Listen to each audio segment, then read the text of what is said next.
Bapak Ibu yang dimuliakan Allah Subhanahu wa taala, ditinggalkan tanah luas sejauh mata memandang. Tinggal. Berapa banyak orang yang kaya-kaya di zaman Syekh Abdul Rahab As-Singkili, di zaman Syekh Hamzah Fansuri, banyak orang-orang kaya. Mana orang kaya itu sekarang? Mana? Mana kebun karetnya? Mana kebun kelapanya? Mana kebun getahnya? Tinggal. Betul? Bapak yang ngasih tiap hari asal dapat duit beli sawit, dapat duit bangun rumah, dapat duit beli mobil, dapat duit beli itu, dapat duit beli ini.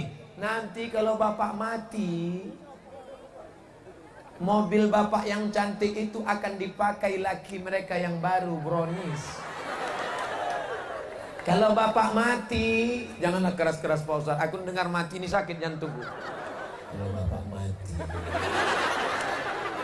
rumah bapak yang besar itu akan diambil laki mereka yang baru. Betul? Takut mereka. Takut. Yang kekal abadi itulah tanah yang kau wakafkan.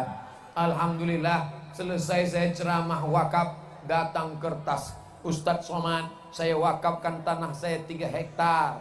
Nih, kemarin waktu saya ceramah di Sumatera Selatan, datang tulisan wakaf tanah 3 hektar. Ceramah pula saya di Pekanbaru, datang bapak-bapak meleleh air mata mendengar ceramah Pak Ustadz tadi. Hati saya, tak ada gunanya harta Pak Ustadz. Ini kuwakafkan tanah Pak Ustadz, dirikan pesantren Pak Ustadz. Insya Allah akan saya dirikan pesantren. Di mana Pak? Di Langsa.